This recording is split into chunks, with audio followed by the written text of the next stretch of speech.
Pada tanggal 14 Desember, hanya berselang 1 jam setelah Majelis Nasional Korea Selatan resmi menyetujui pemakzulan Presiden Yoon Suk Yeol. Alih-alih menyampaikan permintaan maaf kepada masyarakat, ia justru tampil dalam pidato yang terkesan menantang. Dalam pernyataannya, Yoon dengan tegas menolak menyerah pada keputusan tersebut, sembari mengingatkan publik tentang perjalanan awalnya di dunia politik. Presiden Yoon juga menyebut berbagai prestasi yang ia klaim telah membawa perubahan besar bagi Korea Selatan. Namun, alih-alih meredam situasi, langkah ini semakin memperkuat anggapan bahwa dirinya menutup mata terhadap kekecewaan rakyat yang kian mendalam. Serangkaian skandal serta keputusan kontroversial belakangan ini telah memicu ketidakpuasan yang memuncak menjadi gelombang protes masif. Salah satu keputusan paling kontroversial yang dilakukan Yoon adalah kebijakan darurat yang diumumkan tanpa peringatan sebelumnya. Keputusan pemakzulan ini menjadi babak akhir dari perjuangan panjang melawan pemerintahan Yoon yang sebelumnya sempat beberapa kali berhasil menghindar dari tindakan serupa. Puncaknya terjadi pada malam 3 Desember 2024 ketika secara tiba-tiba Presiden Yoon mengumumkan keadaan darurat militer. Langkah ini yang ia sebut sebagai upaya melindungi negara dari ancaman Korea Utara dan elemen anti pemerintah menjadi titik balik yang memicu krisis besar di dalam negeri. Pengumuman tersebut langsung memengaruhi kehidupan masyarakat. Seluruh bentuk pertemuan, baik bersifat politik maupun sosial, dilarang secara total. Bahkan, militer dikerahkan ke berbagai penjuru kota lengkap dengan kendaraan lapis baja, menciptakan suasana tegang di mana-mana. Kebijakan ini memicu kepanikan, mengingatkan rakyat Korea Selatan, khususnya generasi yang lebih tua, pada era kelam kediktatoran militer yang meninggalkan trauma yang mendalam. Bagi generasi muda, tindakan tersebut dianggap mencoreng citra Korea Selatan sebagai negara yang selama ini dibanggakan karena demokrasi dan kebebasannya. Tidak terima dengan situasi ini, rakyat dari berbagai daerah berkumpul di jalan-jalan, menggelar aksi protes besar-besaran. Tanpa rasa takut, mereka menyuarakan kemarahan atas tindakan yang mereka nilai sebagai ancaman terhadap demokrasi dan kebebasan. Demonstrasi ini menunjukkan bahwa masyarakat tidak lagi bisa menoleransi gaya kepemimpinan Presiden Yoon yang dianggap otoriter. Ketidakpuasan yang terpendam selama ini akhirnya meledak menjadi perlawanan yang sulit dibendung. Pemakzulan ini menjadi simbol perlawanan rakyat terhadap kepemimpinan yang mereka rasa telah mengkhianati nilai-nilai demokrasi dan kebanggaan nasional. Majelis Nasional bergerak dengan cepat untuk membatalkan darurat militer yang sempat diberlakukan oleh Presiden Yoon Suk Yeol. Tindakan ini memastikan bahwa kebijakan tersebut tidak berlangsung lama. Langkah tegas diambil dengan mengumpulkan para pejabat penting pemerintah dan memfasilitasi diskusi antara partai-partai besar termasuk oposisi. Dari situ muncul usulan mosi pemakzulan terhadap Yoon Suk Yeol yang diajukan oleh pihak oposisi. Proposal pemakzulan ini mendapat dukungan dari 191 anggota parlemen oposisi. Tetapi, tidak ada satupun anggota Partai Kekuatan Rakyat, partai yang tengah berkuasa, yang turut menandatanganinya. Berdasarkan konstitusi Korea Selatan, diperlukan minimal 2/3 suara dari total 300 anggota parlemen untuk meloloskan mosi tersebut. Tanpa dukungan tambahan dari partai penguasa, upaya awal pemakzulan itu pun kandas. Situasi semakin menarik perhatian publik ketika pada 7 Desember, Presiden Yoon Suk Yeol akhirnya muncul di hadapan masyarakat. Dalam pernyataannya, ia mengungkapkan bahwa keputusan memberlakukan darurat militer diambil dalam kondisi yang sangat tertekan dan penuh keputusasaan. Ia bahkan berjanji tidak akan mengulangi langkah drastis tersebut di masa depan. Meski sudah memberikan klarifikasi, tekanan terhadap Yoon tidak mereda. Lee Jae-myung, pemimpin oposisi utama dari Partai Demokrat, secara terbuka mendesak agar Yoon segera mengundurkan diri dari jabatannya. Jika tidak, ia memperingatkan bahwa upaya pemakzulan akan kembali dilakukan oleh pihak oposisi.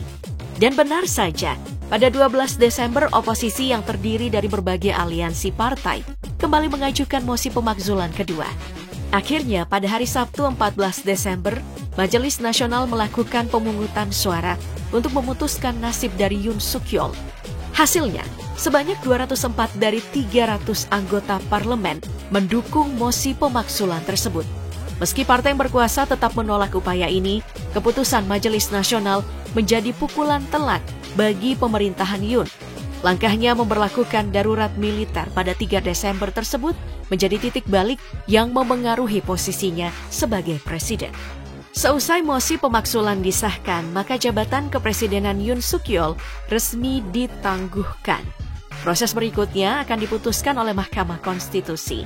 Di sana akan dipertimbangkan apakah Yoon Suk Yeol layak untuk dihilangkan jabatannya atau kembali menduduki jabatan tersebut.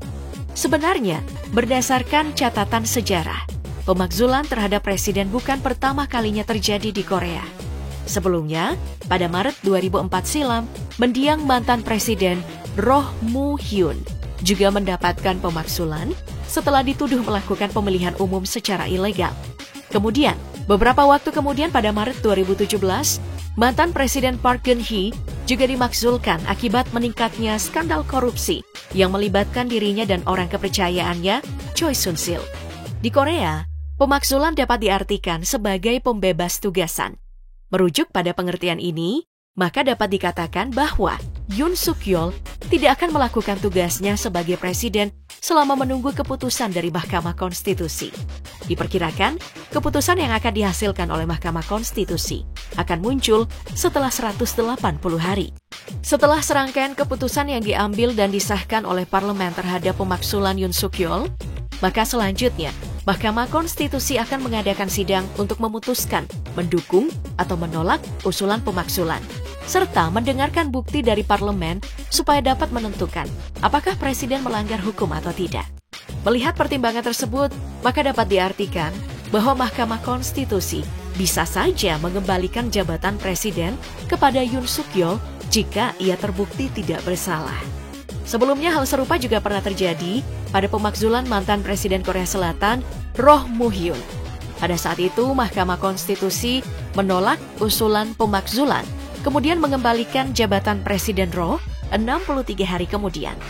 Nah, untuk sementara waktu, selama menunggu keputusan Mahkamah Konstitusi, Perdana Menteri Han Duck-soo akan menjabat sebagai presiden dan melakukan berbagai tugas yang sebelumnya dilakukan oleh Yoon Suk Yeol.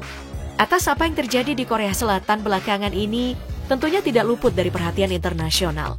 Jika ditarik ke waktu pemberlakuan darurat militer yang tiba-tiba, tentu kekhawatiran publik Korea Selatan pada saat itu sangatlah tinggi. Apalagi Yoon Suk Yeol sempat menyinggung terkait ancaman Korea Utara sebagai alasan pemberlakuan darurat militer. Seperti yang semua orang ketahui, hubungan antara Korea Selatan dan Korea Utara hampir selalu menemui ketegangan dalam beberapa tahun belakangan. Tidak dapat dipungkiri, adanya kemungkinan perang yang bisa saja timbul akibat pemakzulan Yoon Suk Yeol semakin mencuat ke permukaan. Kondisi Korea Selatan dapat dibilang sedikit tidak stabil dan mungkin mengundang Korea Utara memanfaatkan situasi yang ada. Kurang lebih setelah sepekan berlalu dari kejadian pemberlakuan darurat militer yang tiba-tiba itu, media Korea Utara akhirnya menanggapi.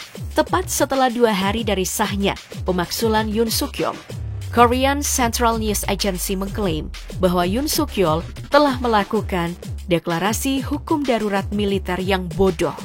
Dengan adanya peristiwa ini, Korea Utara semakin memberikan pandangan yang negatif terhadap pemerintah Korea Selatan dan menyebut bahwa sistem demokrasi Korea Selatan telah mengalami kegagalan. Sementara itu, sebagai negara sekutu, Amerika Serikat juga langsung memberi tanggapan setelah kekacauan yang dimulai oleh Yoon Suk Yeol. Pada saat itu, Wakil Menteri Luar Negeri Amerika Serikat Kurt Campbell memastikan bahwa Washington masih akan terus melakukan pengamatan terhadap peristiwa yang terjadi dan menyatakan dukungan terbaik bagi Korea Selatan. Ia pun menyampaikan harapannya agar setiap permasalahan politik yang terjadi dapat diselesaikan dengan damai dan sesuai ketentuan hukum yang berlaku. Menyusul Amerika Serikat, Jepang juga memberikan tanggapan. Perdana Menteri Jepang Shigeru Ishiba menyebutkan bahwa Tokyo terus memantau situasi yang terjadi di Korea Selatan. Terkait dengan adanya peristiwa tidak terduga tersebut, kelompok anggota Parlemen Jepang untuk Korea Selatan pun membatalkan kunjungan ke Seoul yang dijadwalkan pada pertengahan Desember yang akan datang. Tanggapan yang hampir serupa juga disampaikan oleh pemerintah Rusia di Kremlin. Mereka menyebutkan bahwa apa yang terjadi di Korea Selatan merupakan sesuatu yang cukup memprihatinkan. Dmitry Peskov, yang merupakan juru bicara Presiden Vladimir Putin, mengatakan bahwa pihaknya akan terus mengawasi apa yang terjadi di Korea Selatan. Di sisi lain, pemerintah Cina menyampaikan kepada warganya yang ada di Korea Selatan untuk membatasi perjalanan dan terus berhati-hati dalam menyampaikan pendapat politik di tengah situasi yang tidak pasti. Selain itu, Beijing menanggapi dengan keras terkait isu-isu di Korea Selatan yang dihubungkan dengan tuduhan mata-mata dari Tiongkok. Menurutnya, hal tersebut membuat hubungan antara Korea Selatan dengan Cina menjadi tidak kondusif.